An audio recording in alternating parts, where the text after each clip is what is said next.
السلام عليكم، عاملين ايه؟ يا رب تكونوا كويسين وبأحسن حال. نبدأ بسم الله. فيديو النهارده كده عايزه اقول لكم ان لو ما كنتش عملت كده قبل العيد كنت هبقى متضايقه وتعبانه جدا.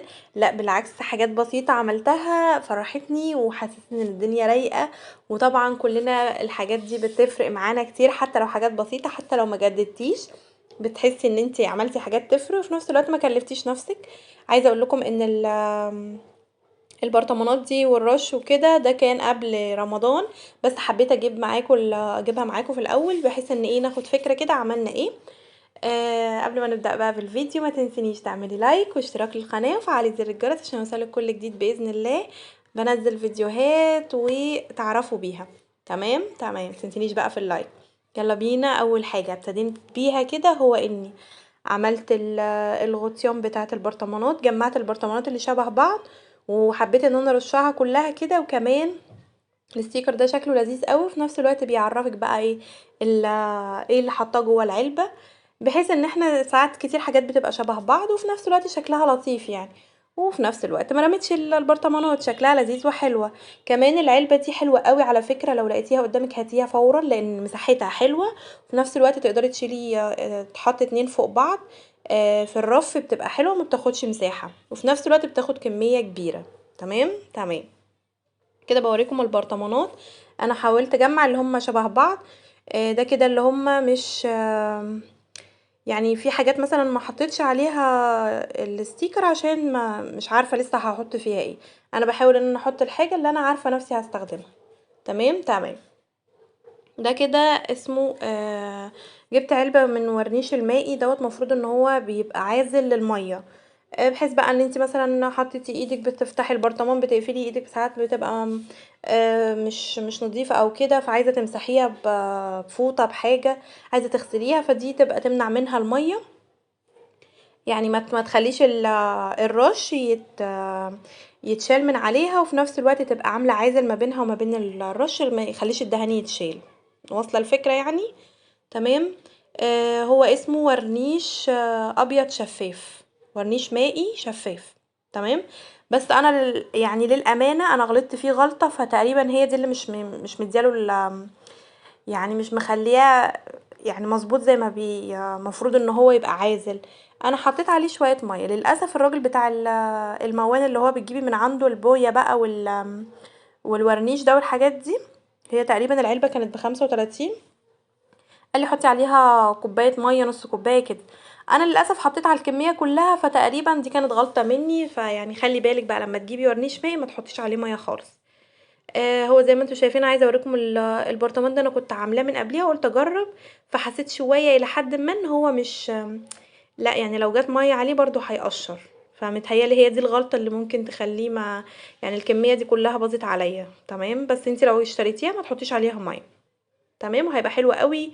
مثلا عايزه تحطيه على برطمان رشه حاجه اي حاجه كده، هرش حاجات مع بعض دلوقتي وبرضه هحط عليها. يعني ممكن ما تبقاش كلها بنفس الشكل. تمام. كمان بقى كده خلصت البرطمانات وسبتها تنشف. هخش بقى على المعمعة بتاعه البوتاجاز. عايزه اقول لكم ان هو هجيبه بقى من جوه وبره وكل حته، وما شاء الله هنخليه يبرق مع بعض، هتشوفوه بقى وهو بيبرق كده. كده انا عايزه اقول لكم اللي هو الباور دوت ده مش الباور الاصلي بتاع ماي واي، بس ده باور اللي هو التقليد تقريبا او شركه تانية. كان تقريبا الاتنين يعني انتوا شفتوا الاتنين مع بعض كانت تقريبا عامله 12 جنيه، يعني تقريبا الواحده عامله 6 جنيه. بس بامانه المفعول بتاعها كويس مش وحش. وفعلا بتشيل الدهون، وزي ما انتوا شايفين كده الدهون قد ايه. هتشوفوا دلوقتي وهي متشاله خالص. كده هو بينزل. انا رشيت على البوتاجاز كله بره وجوه عشان طبعا ايه عبال ما يهدى شويه، لان ريحته بتبقى صعبه. فانا سبت المطبخ وطلعت خالص لحد الريحه ما هديت، وجبت كده ميه سخنه، ميه سخنه قوي. تمام. وحطيت عليها اريال وصابون مواعين، بس ما حطيتش اي حاجه تانية لان انا كده كده طبعا رشه البوتاجاز، فدي بس حاجات تساعد مش اكتر.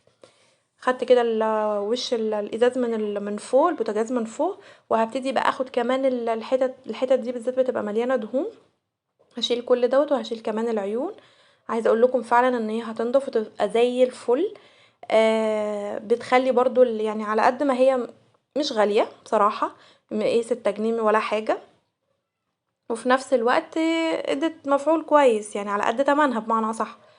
بدل ما انتي مثلا هتروحي تشتري اللي هو السترس والحاجات الغالية دي وانتي مثلا بتستخدميها يوم او كل اسبوع مرة، طب ما هي دي كمان مفيدة ومش مش هتبقى يعني مش هتبقى غالية عليكي من ضمن المصاريف البيت. تمام.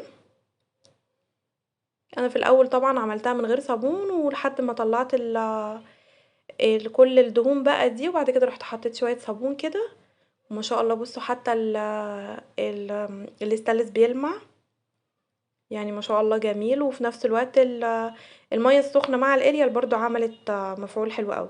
هنا برضو نفس الحكاية، عايزة اقول لكم ان الجناب بقت زي المراية، مبينة اللي قصادها. عايزة اقول لكم بصوا استنوا لما امسحها بقى كده من الريم والحاجات دي هتبين انها زي الفل. بصوا بقت زي الفل. كمان الفوط اللي هي الميكرو فايبر دي تحفة تحفة تحفة، يعني بجد اللي هو بتخلي بقى كل حاجة بتشرب مية، وفي نفس الوقت تغسليها بشوية اريال كده وصابون بترجع نظيفة زي الفل، وفي نفس الوقت بتلمع وتنضف وتشرب مية كمية مية رهيبة.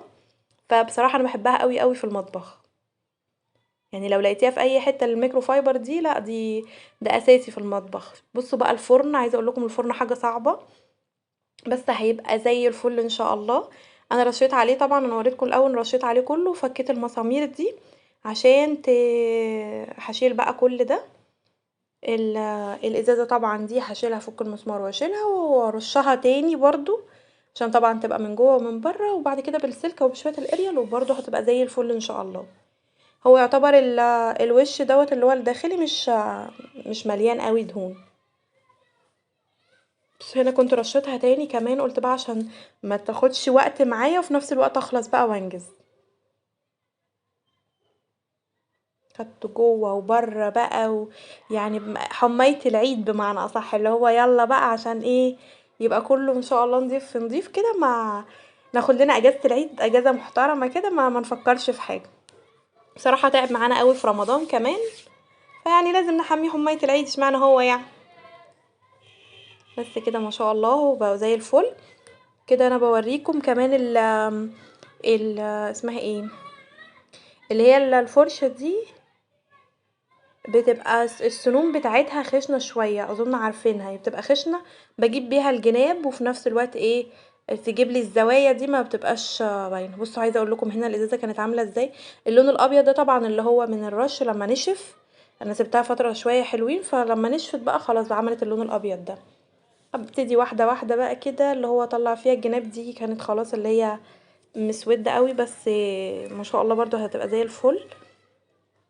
عايزه اقول لكم ان هي حاجات يعني طلعت منها حاجات كتير قوي وعجبني مش معجبنيش حلو قوي، بس برضو ان في حاجات صغننه قوي مش باينه ومش يعني انا هحاول ان انا ابينها لكم، بس هي صغننه قوي اللي هو في نقط نقط كده، انا مش عارفه دي من ورا ولا من قدام، فحاولت ان انا ادعكها ما معرفتش، بس هي في نفس الوقت زي الفل. بصوا مش عارفه هتبان ولا لا، بس هي مش باينه، والمهم ان هي نطفت، اهم حاجه انها نطفت. في بقى الحاجه النقط الصغيره دي بقى اللي هي ايه تعدي يعني، بس انا قلت اقول لكم للامانه يعني ان في نقط صغيره هي اللي معرفتش اجيبها، بس ما علينا. هوريها لكم دلوقتي. ما شاء الله الازاز طلع رجع زي الفل مش ولا اي حاجه، وفي نفس الوقت ما خدش مجهود وما خدش تعب مني.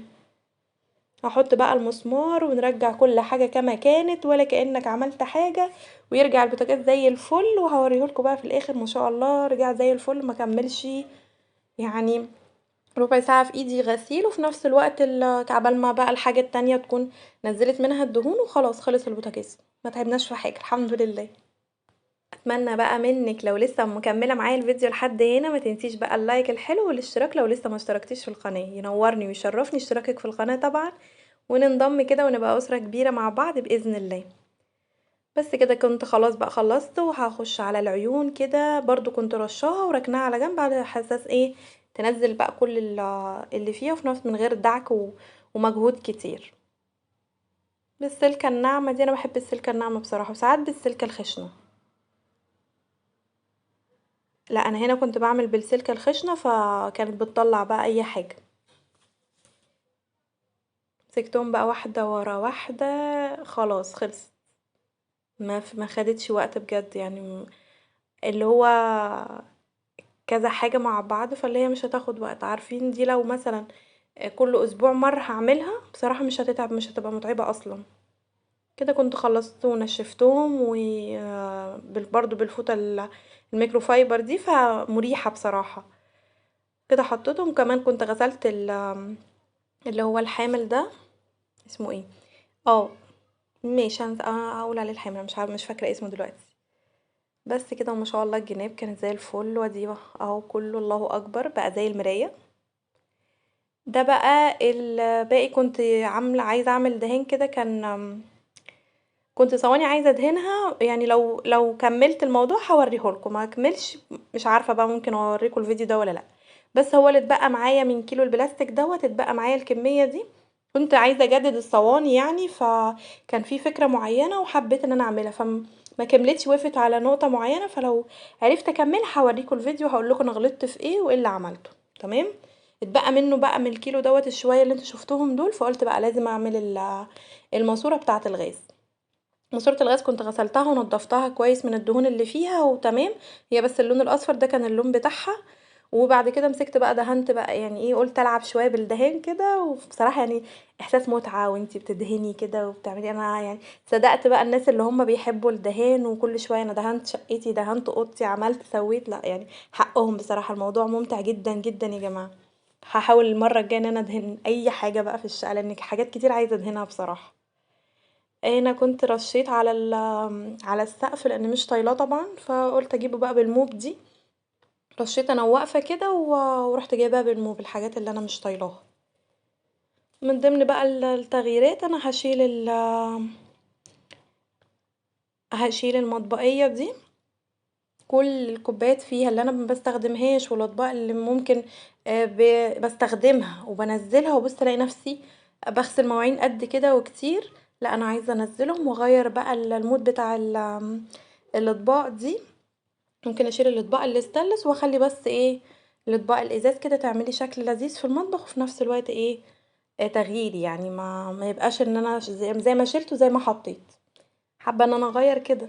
دي الصواني اللي انا كنت بقول لكم عليها، هي الى حد ما نفعتش. برضو هبقى في فيديو تاني ان شاء الله هوريكم هي ما نفعتش ليه، وايه الغلطات اللي انا غلطت فيها، باذن الله باذن الله هبقى اوريها لكم. تمام. كده كنت خلصت المطبقية، شلت طبعا الكوبايات اللي فيها وغسلتها، هي دخلتها الحمام وغسلتها. اي نعم فيها في الجناب خشب، بس حاولت ان انا يعني ايه غسلتها بصراحة، بس غسلت من جوه، الخشب حسيت ان هو فلق شوية، بس ما علينا مش هعملها تاني يعني. غسلت كده حواليها عشان لما عبال ما تنشف اكون نجيبها على طول.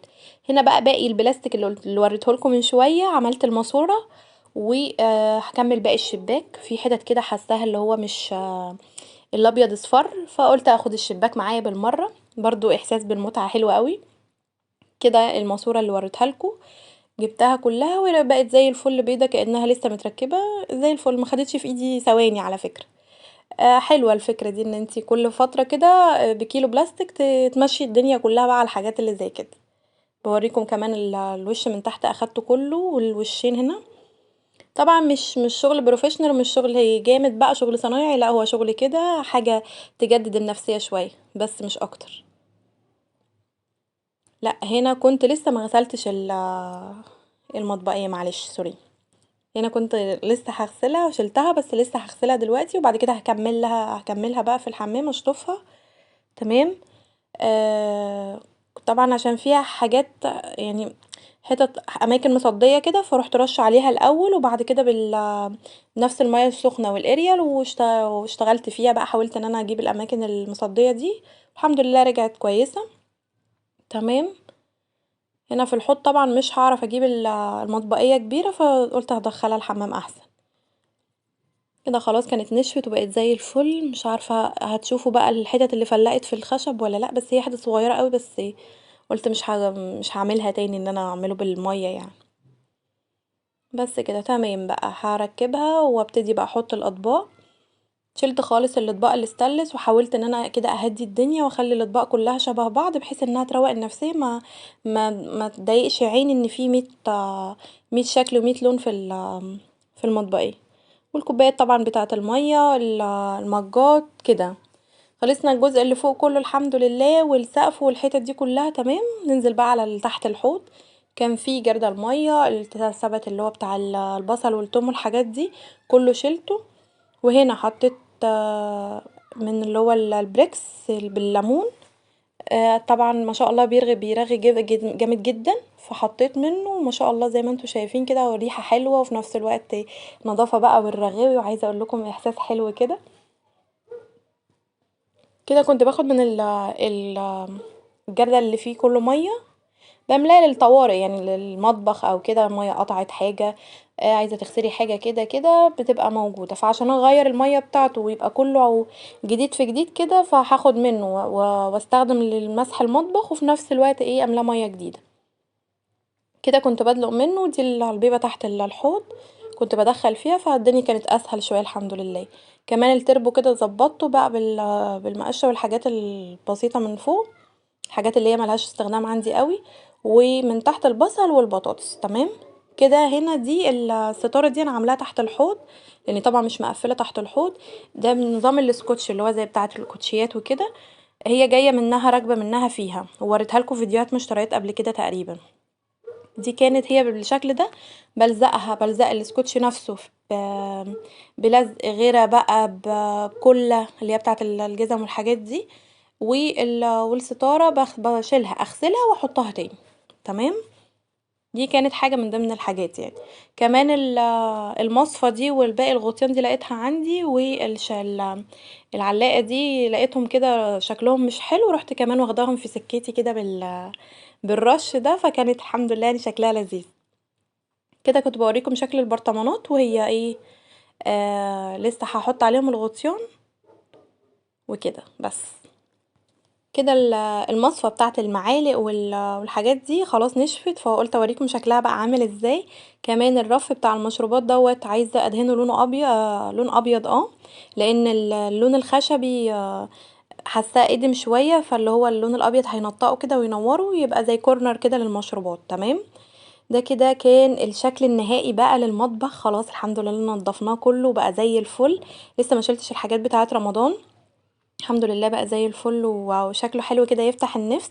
ونبتدي بقى العيد على خير، وكل سنة وانتم طيبين وسنة سعيدة عليكم يا رب، وكل اللي نفسه في حاجة تتحقق.